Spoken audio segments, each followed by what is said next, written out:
Hello friends, मेरे channel एडविला point पर आपका स्वागत है। आज मैं क्लास 8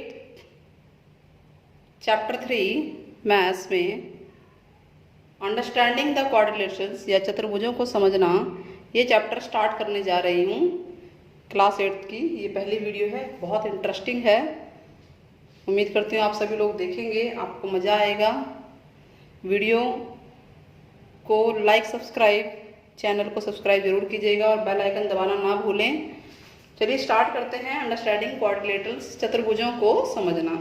चतुर्भुज को समझने से पहले हम जो है वक्र के बारे में जान लेते हैं, कर्व्स के बारे में जान लेते हैं। वक्र आपने ये पिछली कक्षाओं में अपना क्लासेस में पढ़ा होगा 7, 6 में, कि जैसे अब ये क्या है, इस तरह का वक्र जो है सिंपल या ऐसा ही सरल वक्र है। ठीक है, सिंपल कर्व है जो कि क्लोज नहीं है, इसको बोलते हैं हम सरल वक्र। ठीक है, simple curve. Step by step चलेंगे, वीडियो को एंड तक देखते रहिएगा। सिंपल कर्व क्या है? ये सिंपल कर्व हिंदी में बोलते हैं सरल वक्र, इंग्लिश में सिंपल कर्व। ठीक, ये इस तरह का आपने आकृति पढ़ी होगी, देखी होगी। ये सिंपल नहीं है, ठीक है, ये सरल नहीं है, सिंपल नहीं है, नॉट सिंपल कर्व।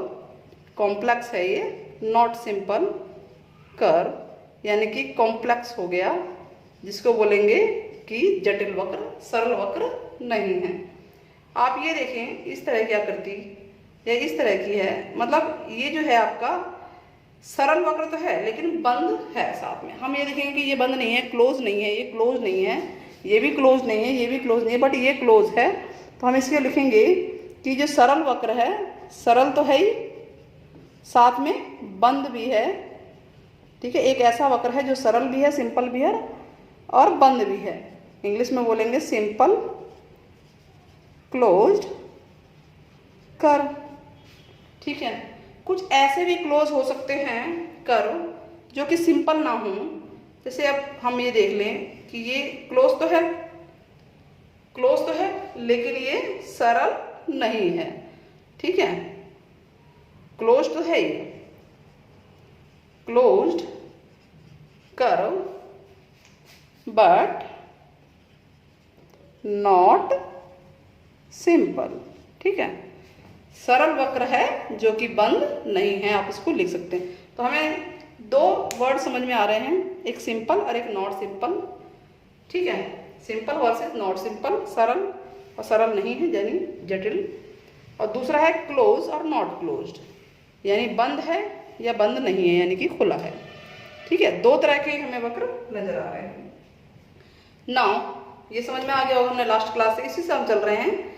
तो जो चतुर्भुज है, त्रिभुज है, या जिस तरह की भी आकृति आती है, बंद आकृतियां, वो इसी के अंदर आते हैं। नाउ हम पढ़ते हैं बहुभुज।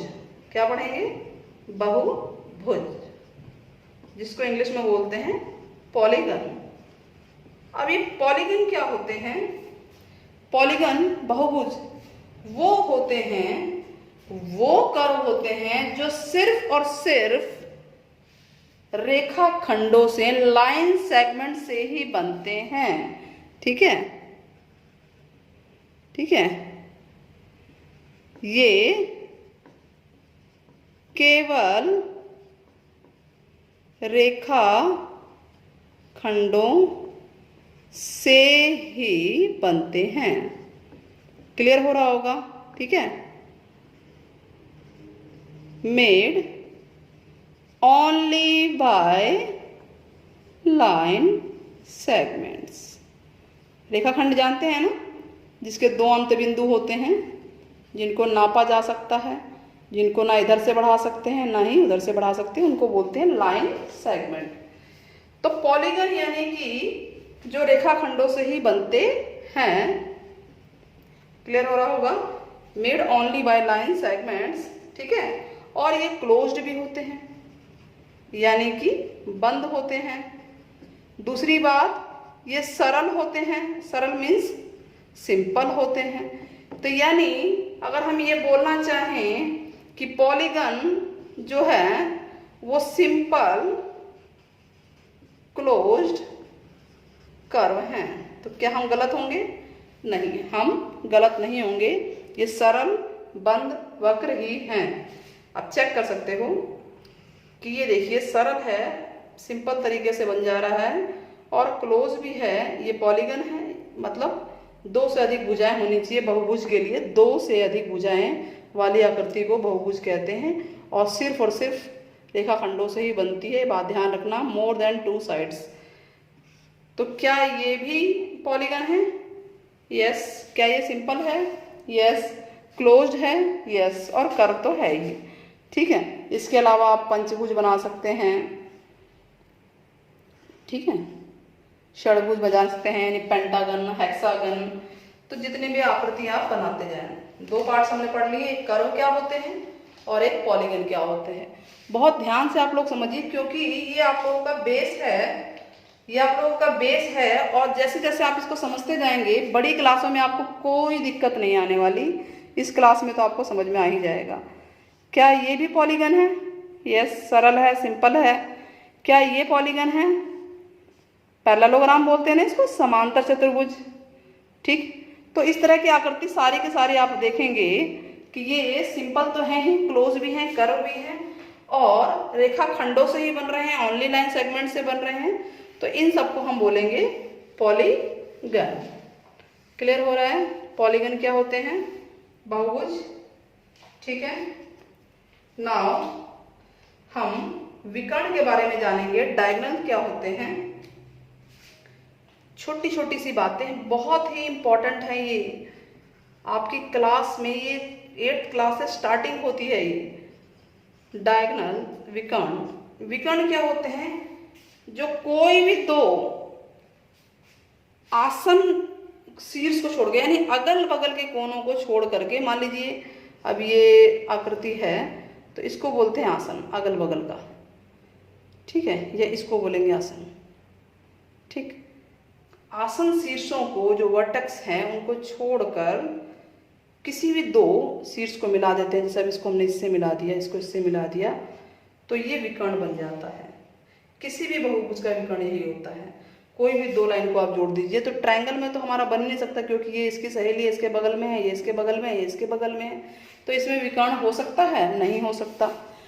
चलिए हम पेंटागन बनाते हैं, पंचभुज बनाते हैं, ठीक है। तो हम ये देख रहे हैं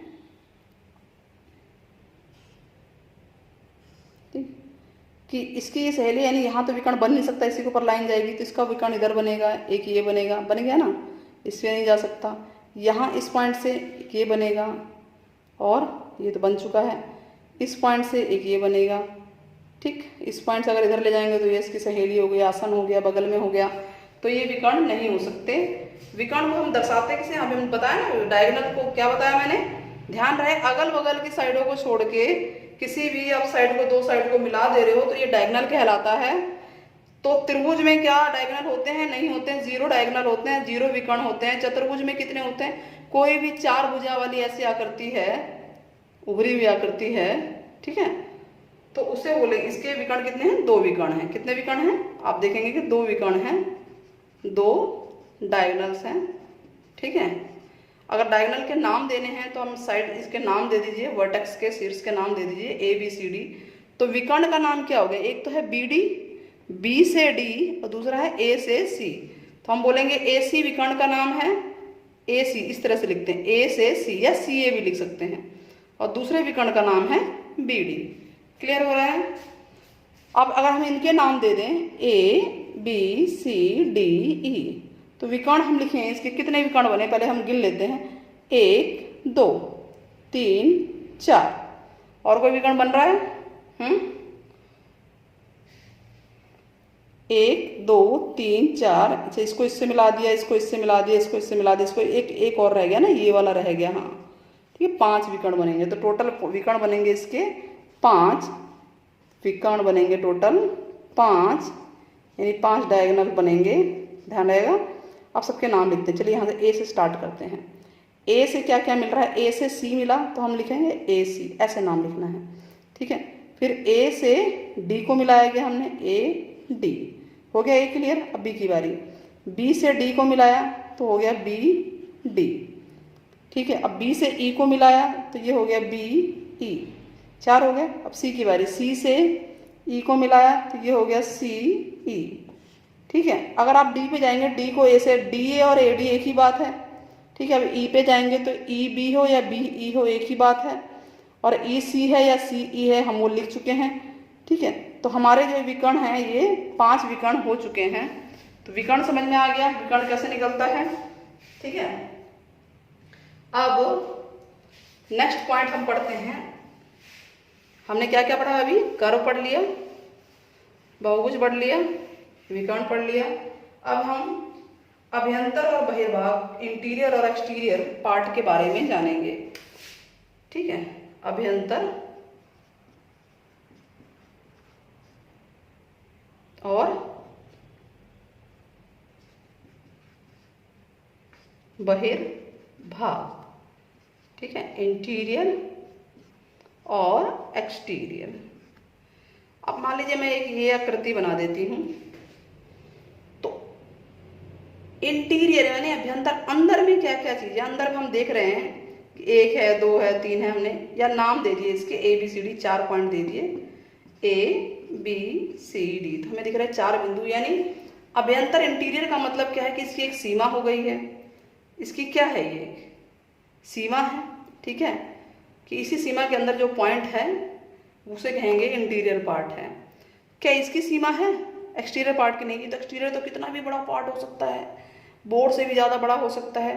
तो ये सारा का सारा जो है हमारा इंटीरियर पार्ट है, और जो बाहर का एरिया है, मान लीजिए यहाँ ई है, एफ है, जी है, तो ये आपका एक्सटीरियर पार्ट है। तो इसकी तो सीमा होती है, ठीक है, लिमिटेड बाउंड्री है, इट हैज़ बाउंड्री, लेकिन इसकी सीमा नहीं होती है। क्लियर हो रहा है? क्वेश्चन क्या बन के आ सकता है कि कोई भी आकृति दे दी, इसके अंदर के पार्ट बताओ बिंदु कौन कौन से हैं और बाहर कौन कौन से बिंदु हैं, अब बता दोगे। और सीमा पे कौन से बिंदु हैं, सीमा मतलब कि ये वाला पार्ट, ठीक, इस तरह से क्वेश्चन बन सकता है। इजी है, समझ में आ रहा होगा। नाउ अगला पार्ट हम पढ़ते हैं। अभ्यंतर पढ़ लिया हमने, बहिर्भाग पढ़ लिया, इंटीरियर एक्सटीरियर। नेक्स्ट पार्ट हम पढ़ेंगे उत्तल और अवतल, ठीक है, इंपॉर्टेंट पार्ट हो गया ये। उत्तल जिसको बोलते हैं कॉन्वेक्स, यानी कोई भी आकृति जिसका पार्ट सारा उभरा हुआ हो, कॉन्वेक्स है, उभरा हुआ। उत्तल, उत्तल का मतलब होता है, उत्तल मीन्स होता है उभरा हुआ। क्लियर हुआ? उभरा हुआ, जो पार्ट उभरा हुआ है, बाहर की तरफ है सारा पार्ट, जिसका तल ही उभरा हुआ हो, उभरा हुआ तल, उसको बोलेंगे कॉन्वेक्स। और दूसरा हम क्या पढ़ेंगे? अवतल, ठीक है। क्या पढ़ेंगे? अवतल, यानी कॉनकेव पार्ट, यानी जिसका पार्ट उभरा हुआ ना हो, जिसका तल उभरा हुआ ना हो। चलिए एग्जाम्पल पढ़ते हैं,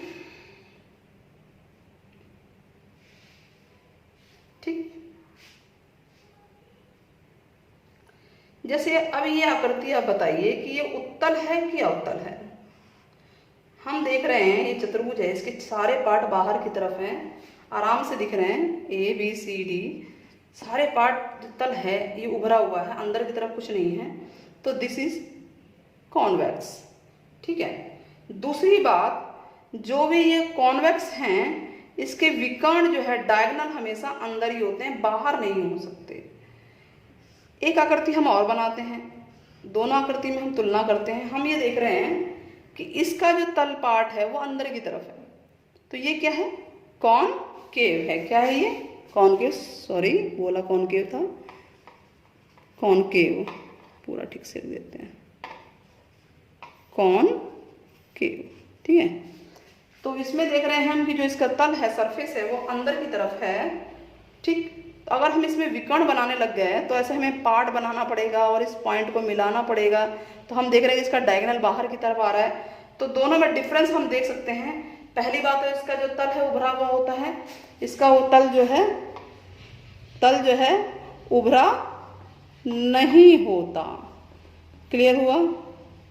तल यानी कि जो सरफेस है वो उभरा नहीं होता, यानी कोई ना कोई पार्ट अंदर इनके होते हैं। दूसरा डिफरेंस क्या है? जो इसके डायगोनल्स हैं, डायगोनल का कोई पार्ट बाहर नहीं होता, डायगोनल का कोई पार्ट बाहर नहीं होता, ठीक है, नो पार्ट। हिंदी में लिख देते हैं, विकर्णों का कोई भी भाग बाहर नहीं होता है, ठीक है। और इसमें तो बाहर होता है, इसका अपोजिट हो गया ये, ठीक है, इसका ये अपोजिट हो गया। तो ये क्लियर हो गया दोनों में कि उत्तल और अवतल क्या है, ये डायरेक्ट पूछ सकते हैं क्वेश्चन में। नेक्स्ट वीडियो में मैं जो है इससे रिलेटेड जितने आज समझा रही हूँ सबसे रिलेटेड बहुत सारे क्वेश्चंस लेकर आऊंगी।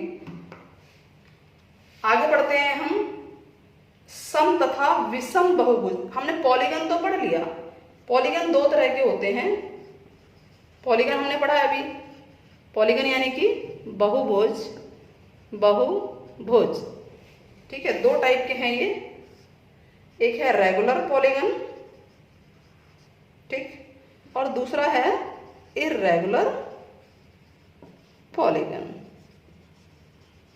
रेगुलर पॉलीगन को बोलते हैं सम बहुभुज और इसको बोलेंगे विषम बहुभुज।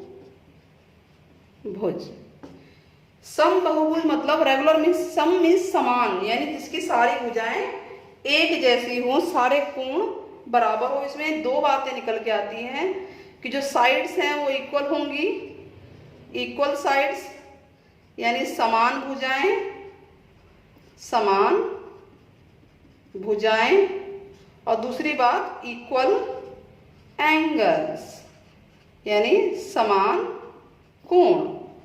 यही दो बात निकल के आ रही है। आप मुझे कोई ऐसी आकृति बताइए पॉलीगन की, बहुभुज की, जिसकी सारी भुजाएं बराबर हैं, सारे कोण बराबर हैं। तो हमारे दिमाग में सबसे पहले आता है कौन सा है ये,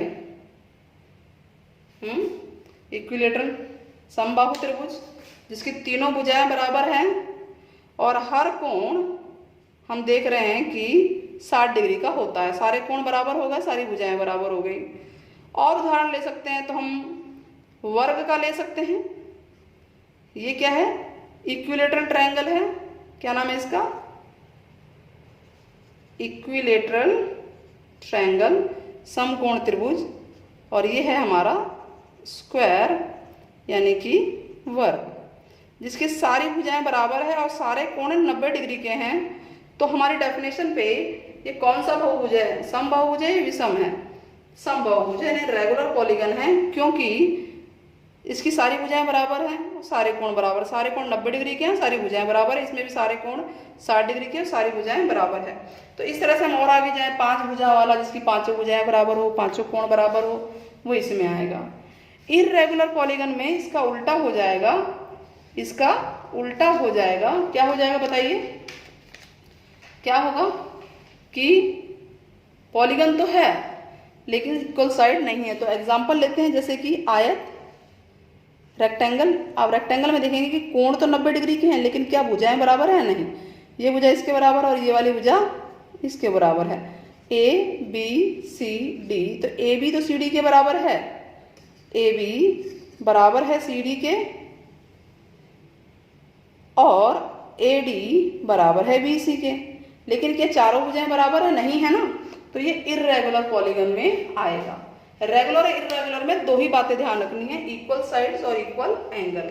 अगर इक्वल साइड इक्वल एंगल है तो रेगुलर है, नहीं तो इर्रेगुलर है। क्लियर हो गया। नाउ नेक्स्ट पढ़ते हैं हम। बहुत ही इंटरेस्टिंग चीजें हैं, अगर अच्छी लग रही हो वीडियो मेरी तो जरूर चैनल को सब्सक्राइब जरूर करना, क्योंकि मैं 8th क्लास के बहुत सारी वीडियोस लेकर आऊंगी और बहुत इंटरेस्टिंग और तरीकों से भी आपको पसंद आएगा। ये बेल आइकन दबाना मत भूलिएगा, ताकि आप लोगों को बीच बीच में पता चलता रहे कि हाँ भाई वीडियोस आई हैं। चलिए अब इसका हम कोण का गुणधर्म पढ़ते हैं कि कोण का गुणधर्म होता क्या है। ठीक है, कोण योग गुण धर्म या properties of angles, sum of angles. ठीक है, तो हमें ये पता है कि त्रिभुज के तीनों कोणों का योग कितना होता है। त्रिभुज के तीनों कोणों का योग कितना होता है, 180 डिग्री होता है। त्रिभुज के तीनों कोणों का योग 180 डिग्री होता है, यानी sum of angles of triangle 180 degree होता है। त्रिभुज इस तरह की आकृति है, 3 भुजाओं वाली, जिसमें तीनों कोणों का योग 180 डिग्री होता है। क्या होगा अगर हम चतुर्भुज बना दें, मतलब 4 भुजाओं की कोई भी आकृति बना दीजिए, कोई भी आकृति A B C D, line से चलेगा, चाहे ऐसे चला लो चाहे ऐसे चला लो। अब इसके चारों कोणों का योग हमें देखना है। तो हम ये देख रहे हैं कि चतुर्भुज के अंदर भी अगर हम विकर्ण खींच दें ऐसे या ऐसे, जैसे कहोगे वैसे, तो 2 त्रिभुज बन गए कि नहीं बन गए? 2 त्रिभुज बन गए। एक ये त्रिभुज ए बी डी और दूसरा है बी सी डी। तो दोनों के कोणों का योग देखना। कोणों के नाम दे देते हैं 1 2 3 4 5 6। तो त्रिभुज ए बी डी के कोणों का योग क्या आएगा बताओ? 180 ही होगा, है कि नहीं? 180 होगा, यानी इसका नाम क्या है? 4 5 6, कोण 4 जमा कोण 5 जमा कोण 6, 180 डिग्री है। तो वैसे ही त्रिभुज बी सी डी के कोणों का योग, सम ऑफ द एंगल्स का योग 180 होगा। इसके नाम क्या है? 1 2 और 3, 180 डिग्री है। और चतुर्भुज में दोनों त्रिभुज बन रहे हैं, तो यानी अगर चतुर्भुज के कोणों का योग देखना है, क्योंकि ये 2 त्रिभुज एक ही चतुर्भुज में बन रहे हैं, तो चतुर्भुज ए बी सी डी के कोणों का योग क्या होगा आप खुद पता लगा सकते हो। कितने त्रिभुज बन रहे हैं बताइए? कितने त्रिभुज बन रहे हैं? 2 त्रिभुज बन रहे हैं, तो यानी 180 जमा 180 कितना होता है? 360 डिग्री। तो हमने क्या सीखा इससे? हमने ये सीखा कि स्टार्ट त्रिभुज से होती है। किसी भी आकृति में कितने त्रिभुज बनते हैं उतने ही 180 हम प्लस कर देंगे, या हम 180 जितनी बार आया है उतने से गुणा कर देंगे, यानी 180 2 बार आया है तो 2 से गुणा कर देंगे, ये हो जाएगा 360 डिग्री। आप कोई और आकृति भी बना सकते हो, पंचभुज बना के देख लो, और अब इसमें त्रिभुज में डिवाइड कर दो। हम इसको त्रिभुज में डिवाइड करते हैं, ठीक? कितने त्रिभुज बनते हैं मोटा मोटा हम इसके एक्टिविटी को करते हैं।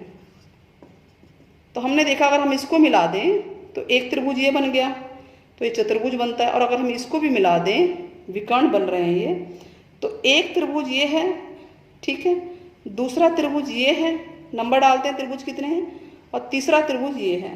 तो टोटल कितने त्रिभुज हुए? 3। और एक त्रिभुज के कोणों का योग होता है 180। Sum of the angles of triangle 180 होता है, और टोटल 3 ट्रायंगल हैं, जितने ट्रायंगल हैं उतने से गुणा कर दो।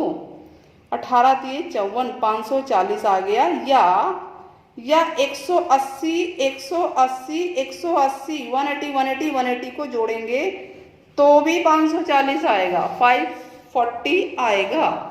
क्लियर हुआ? क्लियर हो गया? ठीक है। तो इस तरह से हम लोगों ने ये सीखा है कि हम ट्रायंगल में डिवाइड कर सकते हैं। ट्रायंगल में डिवाइड करके